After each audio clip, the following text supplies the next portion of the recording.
खैबर की गलियों में टेप बॉल क्रिकेट खेला जाता था। ये भी जाके बॉलिंग करते थे और दिन भर ये बॉलिंग ही करते रहते। इनको क्रिकेट इतना ज्यादा पसंद था कि बचपन में ही इन्होंने अपने पापा से बोला कि मुझे क्रिकेट खेलना है और मुझे बॉलर बनना है, क्रिकेट में ही करियर बनाना है। अब यहाँ पे इनके पापा ने बोला कि ये सब फालतू की चीजें हैं, पढ़ाई में ध्यान दो, और ये मना कर देते हैं साफ क्रिकेट खेलने के लिए। बट इसी सेम टाइम में इनकी मम्मी इनको बहुत सपोर्ट करती है। इनकी मम्मी कहती है कि तुम क्रिकेट खेलो, तुम क्रिकेटर बन सकते हो, क्रिकेट में बहुत बढ़िया करियर है। इनकी मम्मी का ये भी कहना था कि तुम्हारे अंदर टैलेंट है, अगर तुम्हें लगता है कि तुम बन सकते हो तो तुम बन जाओ। अब ये चीज कुछ समय तक तो चलती रहती है कि इनके पापा नहीं चाहते कि ये क्रिकेट खेले, इसके बाद भी स्कूल बंक करके क्रिकेट खेलते रहते हैं। लेकिन एक समय आता है जब ये अपने पापा से कहते हैं कि मुझे पैसे दो, मुझे बाहर जाना है, बाहर जाके एकेडमी ज्वाइन करना है और क्रिकेट खेलना है। और यहाँ से प्रॉब्लम स्टार्ट होती है। इनके पापा जो थे गुस्से में आते हैं और कहते हैं कि क्रिकेट वगैरह नहीं खेलना है, अगर तुम्हें घर छोड़ना है तो छोड़ के चले जाओ, जाना है तो जाओ, बाहर जाके एकेडमी ज्वाइन करना है, जो करना है करो, पर हम 1 रुपए तुम्हें नहीं देने वाले हैं, मगर कोई उम्मीद नहीं रखना। अब नसीम साहब इस समय 12 साल के थे और 12 साल की उम्र में ये घर छोड़ के लाहौर आ जाते हैं क्रिकेट एकेडमी ज्वाइन करने के लिए। इनको पूरा भरोसा था कि नेशनल टीम से खेल सकते हैं, बॉलर बन सकते हैं। लेकिन दिक्कत वाली बात यही थी कि लाहौर भले आ गए थे लेकिन इनके पास पैसे नहीं थे। जब ये एकेडमी गए तो एकेडमी में पता लगता है कि यहाँ पे तो पैसे लगेंगे, यहाँ पैसे ज्वाइन एकेडमी हो ही नहीं सकती। अब इस पर्टिकुलर टाइम पर ये रिटर्न न जाते लाहौर से, लेकिन ये लाहौर की एक एकेडमी जाते हैं जहाँ पे सुलेमान कादिर नाम के कोच थे। ये कोच जो थे इनसे पूरी अपनी कंडीशन बताते हैं कि किस तरीके से घर छोड़कर आ गए, इनके पास पैसे नहीं है, लेकिन आप इनकी बॉलिंग देख लो। और जब ये इनकी बॉलिंग देखते हैं तो इनको नसीम की बॉलिंग इतनी पसंद आती है कि उनको फ्री में एकेडमी में ज्वाइन कराते हैं। साथ में नसीम को फ्री में खाना पीना रहना सब कुछ देते हैं और यहाँ पे नसीम की गाड़ी निकल जाती है। नसीम सा सिर्फ 1 साल बाद अंडर 16 खेलने लग जाते हैं। 13 साल के थे और ये अंडर 16 खेल रहे थे। और कमाल तो जब होता है जब ये 14 साल की उम्र में फर्स्ट क्लास वगैरह में डेब्यू करने लग जाते हैं और 15 साल तक ये सारे डोमेस्टिक खेलने लग गए।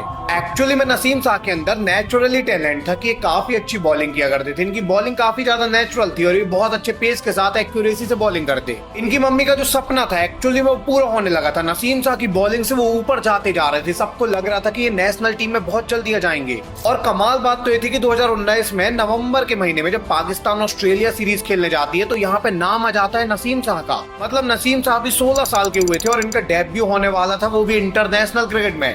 इनकी मम्मी बहुत ज्यादा खुश थी, इनका सपना पूरा होने वाला था। इन्होंने बेटी के ऊपर भरोसा जताया था और वो उसे पूरा कर रहा था।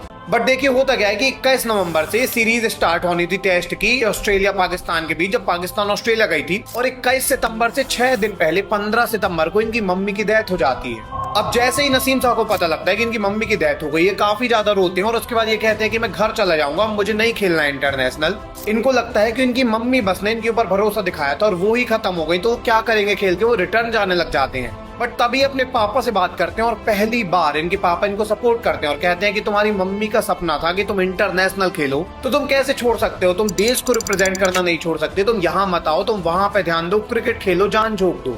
और फाइनली 21 नवंबर का दिन आता है, यहाँ पे डेब्यू होता है नसीम शाह का, जिनकी उम्र सिर्फ 16 साल की थी। इनका डेब्यू हो चुका था इंटरनेशनल में। जब इनका डेब्यू हुआ तो ये रो रहे थे, इनकी आंखों में आंसू थे और पूरे देश के, पूरे पाकिस्तान की आंखों में आंसू थे उस समय। नौजवान फास्ट बॉलर नसीम शाह को टेस्ट कैप मिल गई है। अपनी जिंदगी की अहम घड़ी से पहले वालिदा के इंतकाल पर नसीम शाह जज्बाती हो गए। पहले 21 नवंबर को इनका डेब्यू होता है। पाकिस्तान इस मैच में पहले बैटिंग करने आती है और 240 रन पर ऑल आउट हो जाती है। अब ये गावा का ग्राउंड था, यहाँ पे पाकिस्तान रन नहीं बना पाई, लेकिन ऑस्ट्रेलिया को यहाँ आज तक कोई हरा ही नहीं पा रहा था। तो सबको लगा यार ऑस्ट्रेलिया तो बहुत अच्छा खेलने वाली है। और वही होता है, ऑस्ट्रेलिया की जब बैटिंग आती है तो डेविड वार्नर, लाबुशैन ऐसा जमते हैं कि 300 रन जोड़ देते हैं ये। बट फिर नसीम शाह जैसे तैसे करके अपना पहला टेस्ट विकेट लेते हैं डेविड वार्नर के रूप में, जो कमाल की बॉल के द्वारा लिया गया था। बाद में इस मैच में एक ही विकेट ले पाते हैं। ये मैच पाकिस्तान बहुत बुरे तरीके से हार जाता है।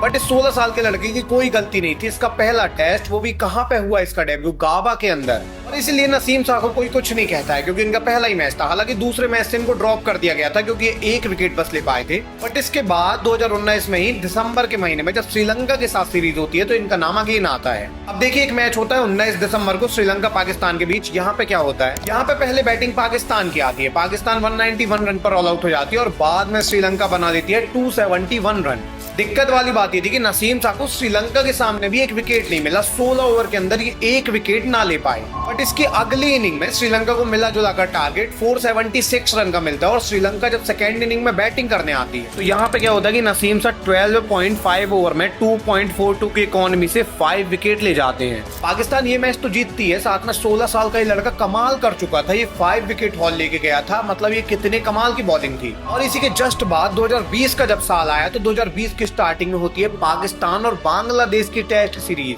देखिए होता क्या है, 2020 के स्टार्टिंग में बांग्लादेश जो है पाकिस्तान टूर करती है। यहाँ पे T20 आई और टेस्ट की सीरीज होनी थी। अब नसीम शाह का नाम T20 आई सीरीज में तो नहीं आया था क्योंकि वो अभी काफी ज्यादा यंग थे, लेकिन टेस्ट सीरीज में इनका नाम अगेन आता है। बाद में 7 फरवरी के दिन जब इनका टेस्ट मैच स्टार्ट होता है तो बांग्लादेश जब पहले बैटिंग करने आती है, पाकिस्तान 233 में बांग्लादेश को ऑल आउट कर देती है। पाकिस्तान की तरफ से नसीम शाह सिर्फ 1 विकेट ले पाते हैं, मतलब ये बिल्कुल नॉर्मल परफॉर्म करते हैं। और बाद में पाकिस्तान जब बैटिंग करने आती है तो 445 रन स्कोर बोर्ड में लगा देते हैं। मतलब बांग्लादेश को अभी 200 रन की लीड खत्म करनी थी, उसके बाद आगे रन बनाने थे जीतने के लिए।